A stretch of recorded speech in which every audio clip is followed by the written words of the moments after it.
How's it going, guys? Welcome back to the channel. We are literally 1 day away from the All Blacks taking on Argentina, and I'm getting the shivers. I'm getting those butterfly feelings. You know, this is just something about the Rugby Championship, and I'm so upset that they're getting rid of it.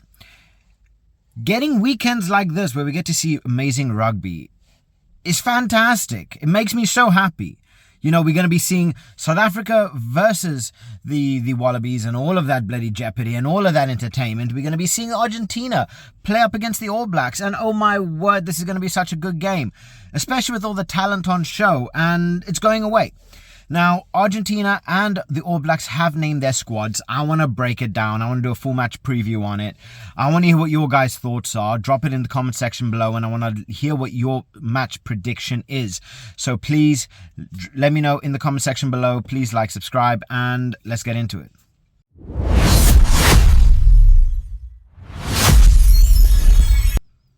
Now, as I said, the All Blacks have announced their squad to play Argentina just yesterday. I did a video on it. Check it out. And Argentina have also just released their squad. I was a little bit late to the Argentina squad, so I just thought, you know what? Let's do a full video on it, and let's break down both squads.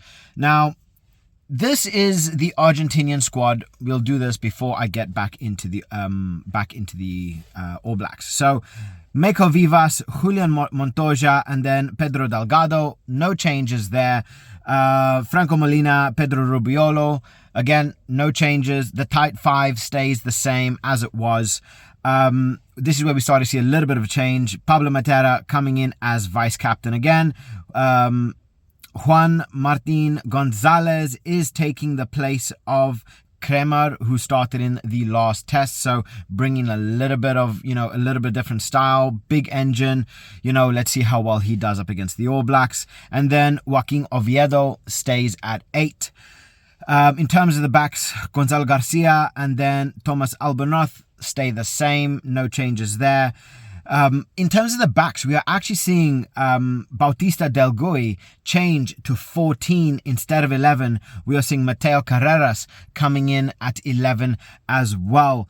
Chocobares and Lucho Cinti stay as the center partnership, and then Juan Cruz Malia is the number 15. In terms of their bench, they got Ruiz, Ignacio Ruiz, Chaparro Tetaz, Nahuel, Chaparro Tetaz, Joe Sclavi, Guido Petti, Marcus Kremer, Simon Binetes Cruz, Santiago Carreras, which I'm actually quite surprised why Santiago Carreras is not starting. And then Justo Picardo. Big players. We all know how strong the Argentinians are. This is why the tight five has stayed the same. They want to give that same feel. They've made a couple changes. I think they feel that Del Gui would have a little bit of a better effect starting at 14. And then Mateo Carreras, obviously, he brings his own set of skills, his own pace, and he's going to be coming in at 11. Definitely something different. Honestly, can they keep up with the All Blacks? I don't think so. The All Blacks are monstrous. They got, like I said in my last video, God tier depth. The depth is unreal. There are very few teams that are on that level. Like I say, in terms of God tier, there's only 2 teams. There's the Springboks and the French that are truly, truly God tier. The French, however, they are creeping ever so closely into that God tier. They are almost there. They're almost there. Not there yet. I think they need a couple more years before they can truly be classified as a team that holds God tier depth. But I mean, this team, they've made changes. They've kept a lot of players. Like I say, Fabian Holland, he's been burning it at both ends. He's been amazing. He's been a monster, and I think he's going to continue to do the same. I think we are going to see a very physically dominant Springboks. They are going to be met and matched by the Argentinians. Don't get that wrong. The Argentinians are going to match them hit for hit, blow for blow. But where this thing gets different, where it gets difficult for the Argentinians, is going to come from the backs. It's going to come from Beauden Barrett, who is by far one of the best 10s in world rugby, one of the fittest 10s in world rugby, and my word, this guy, he does not stop. You can see why Razor wants to keep him and play him as much as possible. The guy does not get injured. He's just there. He takes care of his body, and if you have him available, why not? He's getting more match experience. He's getting into the flow of things. We're seeing Cortez Ratima and him making a good partnership, and that ability to be unpredictable is where Beauden Barrett is so bloody good. Cortez Ratima can get that ball going. He can get that game going as well. But when it comes down to catching the Argentinians off guard, this is where we are going to end up seeing the likes of, Beauden Barrett just work at his absolute best. But not only that, you got his brother, Jordie Barrett, who is able to, create a whole new level of threat by himself. Billy Proctor, like I said, I haven't been the most confident with Billy Proctor. I think we could have potentially seen Tavanawai coming in, a couple other different players maybe sitting that 13 space. But, Sevu Reece, Reiko Ioane is just going to be, they're so powerful. This is the thing. Argentina have brilliant backs, but the power that the backs hold, that the All Blacks hold, they don't only hold speed, they don't only hold technicality, they don't hold that brilliant, rugby player mind. They hold that sheer strength, that physicality. They have like this beautiful partnership of physicality and speed that is hard to find and is hard to match. So not only do they have a very strong, very versatile, very agile forwards, their backs are just as strong and agile and versatile as well. I mean, just look at Will Jordan. Will Jordan, he will happily slip you and he will happily put you on your backside if needed. So the All Blacks are no joke, because you think, oh yeah, we're going to match him for strength. Beautiful, fair enough. Meet us there. Meet us on the bloody battlefield. We're going to take you, but what happens when your field and what happens when your forwards are dead, when they are tired? You do not need to compete with us on that exact same level, that exact same plane with our backs. Because our backs are just as bloody strong as our forwards at certain points. Like, seriously. You don't get me wrong. The Argentinians are strong. I mean, we look at Chocobares, we look at Lucio Cinti. They are quality. But there's just something about, Jordie Barrett, he just manages to get things done. He just manages to get into those spaces, finds those little gaps, and then when needed, just to pump those other players off of him like it's a bloody, like they're a fly. Reiko Ioane finding those inside channels. I mean, yes, Malia is a danger.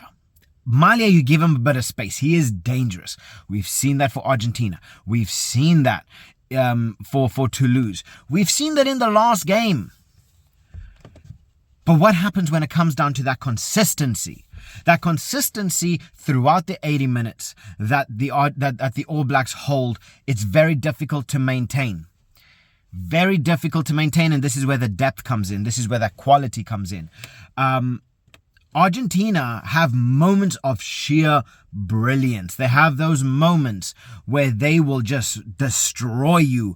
But if you are able to if you're able to last through those moments of, if they're able to last those 10, 15, 20 minutes of just sheer power and aggressiveness and just big hits, you're able to wear it. You're able to, you're able to manage it. Okay, now.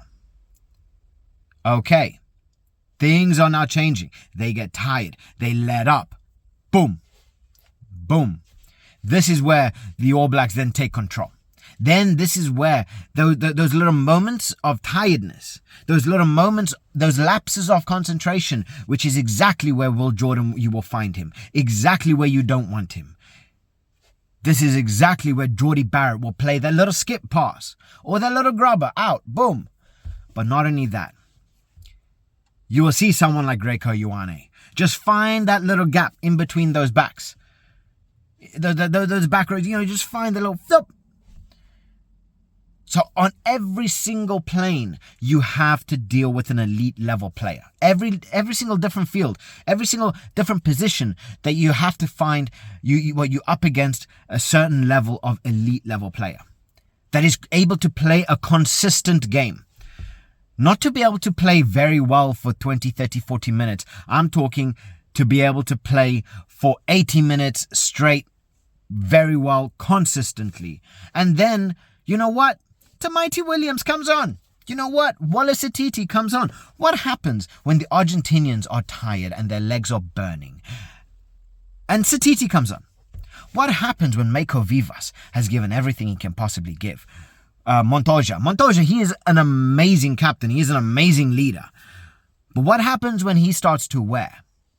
And then you start finding Tamaiti Williams come on. You start finding Pasilio Tosi come on, and you think, oh my word, these guys are fit. These guys are ready. They good to go. What happens then? Argentina are good, but they are brilliant in bursts. If you're able to withstand those bursts, which we've seen the All Blacks are able to do, they crumble, right? Argentina, they are brilliant. And if you are not able to sustain those bursts of energy, you will find yourself going 2, 3, 4, 5 tries in the rear quite quickly. Chocobares, Cinti, they will happily do that for you. Now, don't get me wrong. The All Blacks are definitely taking this seriously. You can see by the squad that they have that they've released. They are taking this seriously. They are not gonna let up on the Argentinians. But can I see the Argentinians coming away with a win? I don't think so, and I think they do have a little bit of trauma from Taukei'aho in that last game. You know, especially if he comes on late. Ooh, I think they're gonna get like some flashbacks from this guy.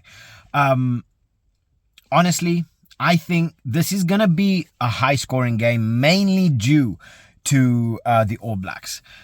I do feel the Argentinians are going to get at least 2 to 3 tries in this game, but I can definitely see the All Blacks getting 35 and above.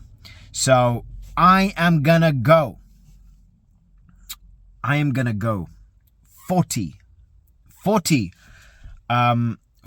to the All Blacks to 18. Yeah, 18. No, you know what? 17. Because 2 tries and a penalty. I'm going to give the Argentinians to get 2 tries, 2 converted tries and a penalty. So 40-17. Give or take. So, guys, please let me know what your thoughts are in the comment section below. Please like, subscribe. It really does help the channel grow. And I'll see you guys after the game. I'm pumped. I hope you guys are pumped. Let's get it.